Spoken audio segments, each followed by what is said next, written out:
Welcome back to Roughing It. We're 20 miles from the road. The car battery is dead. It looks like a thunderstorm is coming, and there's no cell phone reception.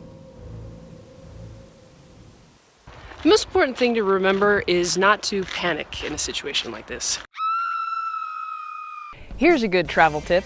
Don't let your car run out of batteries when you're miles from the road. All my years of wilderness training, and I forgot to double check that I had brought jumper cables. Sometimes things happen. People make mistakes. That's why you always bring provisions. You always have backups. Only count on yourself. The problem will get solved. I don't know if AAA would service out here, but it's worth a try. Having a AAA membership gives you roadside assistance and travel discounts. We're also close to 9,000 feet in elevation, and the altitude is really taxing. We walked for hours until finally... Oh, is that a car behind us? So obviously the end of this tale was that somebody came along on the road who had jumper cables and I did not, which is why jumper cables are the first thing I'm going to buy when we get back to civilization. In addition to cables, I bought an emergency car kit. So don't forget, bring jumper cables. Jumper cables are great, but you do need another car battery to use them. Bringing a jump starter kit is a good and safe option, especially in remote wilderness. Many models come with an air compressor for flat tires and outlets to charge electronics. Thanks to Dave from Colorado, we were able to continue on our journey. We left no trace at the campsite, checked the fire one last time, and came to a new understanding of the car battery's limits. Charge your electronics while you drive, but do it only when you drive. Otherwise, you will kill your battery. Since I didn't have outlets in my car, I used the BezTech power inverter 300 watt. I would also later learn that the car battery needed replacing. On the way out of the forest, we stopped at one of the famed watchtowers in the area. I deemed the climb unsafe for Skylar, so she waited at the bottom.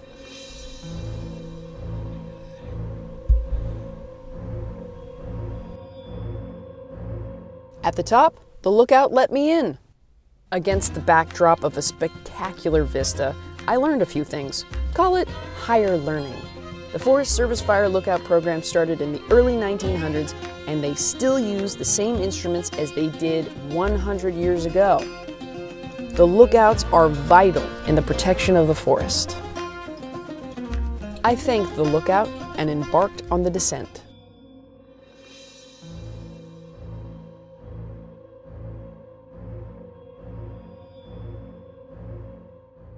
That woman must be incredibly fit to get up and down those stairs every day.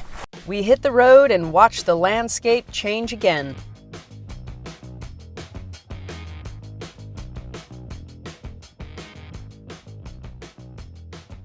Another place to shower on the road, coin-operated showers. After 4 days of camping, you're not the only one who needs a shower.